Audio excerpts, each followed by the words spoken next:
Hi guys, if you hear moving around, it's because my sister's leaving for work this morning.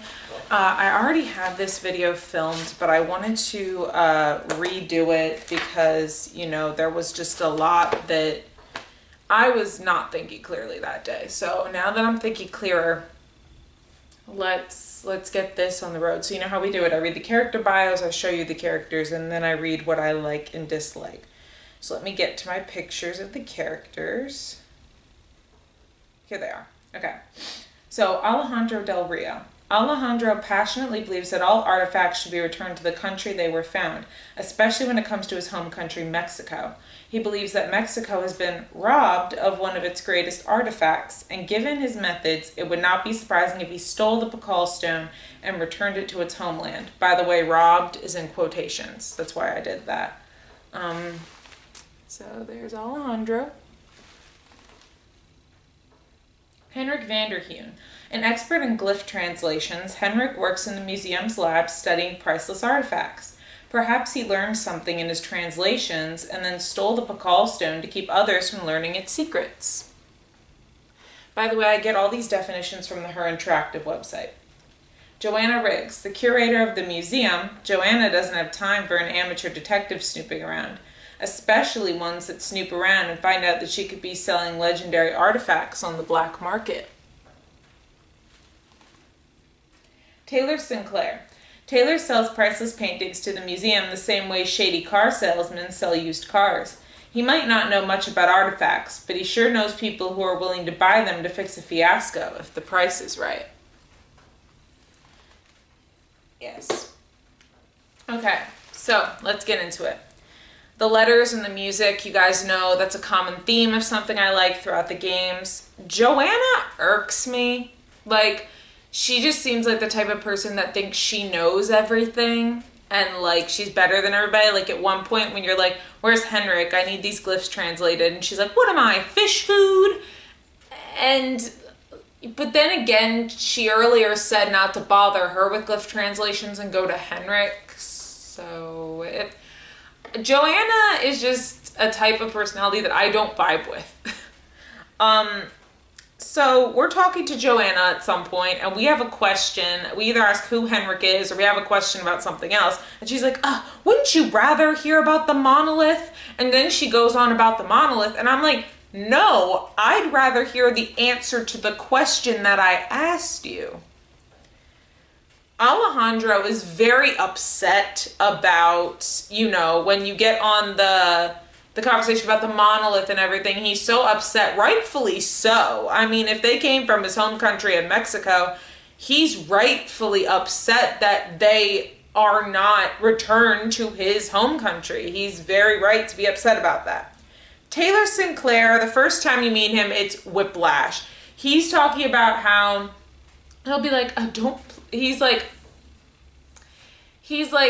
being very like welcoming, and then he's like, I feel like Beach Hill is in danger, and he's like freaking out and like going on whatever, and then he's like, just meet me later at my office, and then he's like, have good luck at your first day at Beach Hill, and it's like, okay, first you were like, hi, I'm Taylor Sinclair, and then you were freaking out, and then you're like, have a great first day, and then when we go to his office, when he was like freaking out and we had to meet him later, then he just goes, hi, and it's like, what was your freak out earlier? There's another point where you get whiplash, where he's like, oh, it's horrible, after something big happens, he's like, oh no, it's horrible, oh no, want a cookie? They're from Oaxaca, and it's just like, what? Like,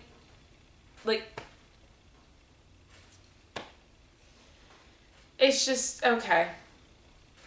The machine song, there's one where we have to find out what the handprint was made of, and it plays a song, and I like the little song it plays. Taylor, like I said, bit too dramatic. He's just kind of like, bit too dramatic. Amnesia, that's a big storyline. That was out of nowhere. I was shocked when that happened the first time I played. I liked Henrik until his snarky pictures comment. So we go to visit him, and they're like, you could put pictures up on the little cork board he has. And you're like, I'll come and sometimes I'll bring pictures. And he was like, pictures? Well, isn't this fun? And I'm like, sir, I don't think you're in a place to be making comments like that. Okay, so you'll only get this if you're a fan of the Baltimore Orioles or baseball in general. But Alejandro, for some reason, when I was playing the game, you can tell me I'm wrong. When I was playing the games, for some reason, Alejandro has a resemblance, according to me, to Ramon Orias. I could be wrong, but they could just kind of look alike. I guess it was the way he was animated or something. So when Alejandro was flirting, so it's not outright, but you need to know someone who speaks Nahuatl, because I think you need to know like what the Nahuatl word for snake is. He's the only one who speaks fluent Nahuatl. He wants the monolith loan agreement. So he's like, oh, I'm not going to tell you what it is until you get it from me. And he's like, I feel my Nahuatl coming back to me. Do you know what? I don't know how to pronounce the word. So do you know what this means? It means princess or lady. But I can't remember the word for snake. And it's like, oh. So, you know. Yeah. So yeah, that's what, I don't know how to pronounce that word. I'm so sorry. You guys can look it up if you want. I just don't know how to pronounce it. So basically, princess lady, he's flirting with Nancy. Having to call everyone using the hotel phone. It's kind of annoying that you can call Franklin Rose on your work phone, but other than that, you have to call everyone using the hotel phone, and it's a little annoying to, if you want to talk to your friends, go back to the hotel and then go anywhere else. Poppy Dada. I love Poppy Dada. She's great, and her dad in this game is actually voiced by Ned, so that's kind of funny. Too scared of mummy. At the end of the game, Nancy is faced with a mummy, and she's a little too scared of the mummy. It's not that scary. There's only one good pun that Nancy makes, and when she's talking to the culprit, she says, I'm drawing a blank. And, like, that's one of the only good puns Nancy makes. When we finish the end puzzle and we come out on top, there are 3 people waiting for us outside. I'm like, were they just waiting for us? Like, were they not trying to help us? And the creepy teaser for, I think it's Ghost Dogs of Moon Lake. Yes, it's a very creepy teaser. So Kelly has a couple of drawings, and I'm going to show you Kelly's, you know, just trying to make sure there's no culprit. Hi, I need to make sure I was in frame. So I'm going to show you the smiley faces. This just did not work out when I was filming earlier. So I'm going to show you now. And yeah, this is what we're going to do. So bear with me.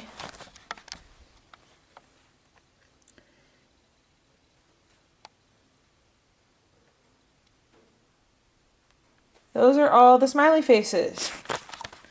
See you next week for Ghost Dogs of Moon Lake. Have a good night or day or whenever you're watching this. I will see you guys next week where we'll be talking about Ghost Dogs of Moon Lake. Hope you guys have a good rest of your day, week, whatever you want to take it for, and I will see you guys in the next video. Bye!